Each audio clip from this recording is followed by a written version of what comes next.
Excellent question. And I'm not sure I have an answer for anyone watching that is going to make a difference. And all I can say is what I believe and I know. And you have every parent, every person has to make up their own mind. It is the definition of sovereignty. My definition of sovereignty does not mean if your child is born with one eye here and one eye here, that God designed it. My definition of sovereignty is very different than that. The sovereign God definitely has a plan, and he can enter in, his sovereign grace can enter in any circumstance and situation.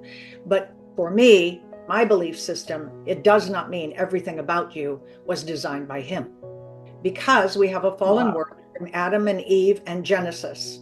We live in a fallen world. We live in a world that has evil and it has accidents and it has all of these things in it. And so, because of a fallen world, we're going to live in circumstances that create suffering, death, dying, disappointments, all kinds of pains.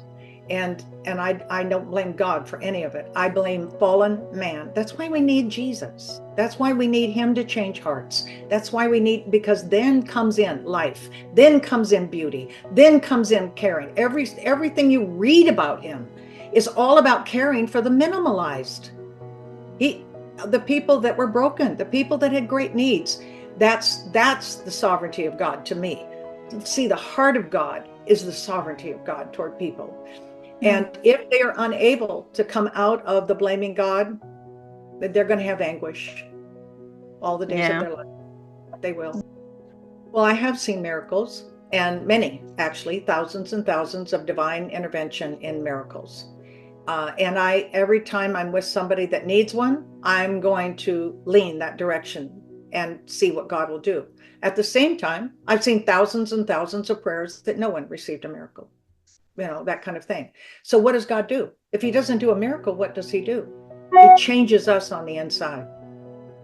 He empowers us. He brings healthy ways of thinking and living and doing, and then you find yourself persevering in a way you didn't think you could persevere. Sometimes it's finding uh, help where you didn't know there was help. One of the chapters is I call it it's about elephants. All right, and the analogy is elephants when they're looking for water and how they find water, as compared to a parent looking for help. How do I find help? But there's miracles too, that sometimes we don't see them as a miracle because the arm doesn't grow out, the legs don't walk still. But the miracle is you found help, whether it was a person or a piece of equipment or a procedure or whatever it is. We have to look at all areas of the life around us when we say, God, help us, strengthen us, equip us, empower us, and you know our need.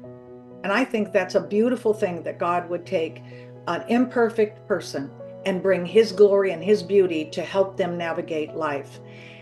And, the other Mm. perspective, we all die. I mean, that sounds kind of blunt, but and life crosses that boundary. The second Yeah.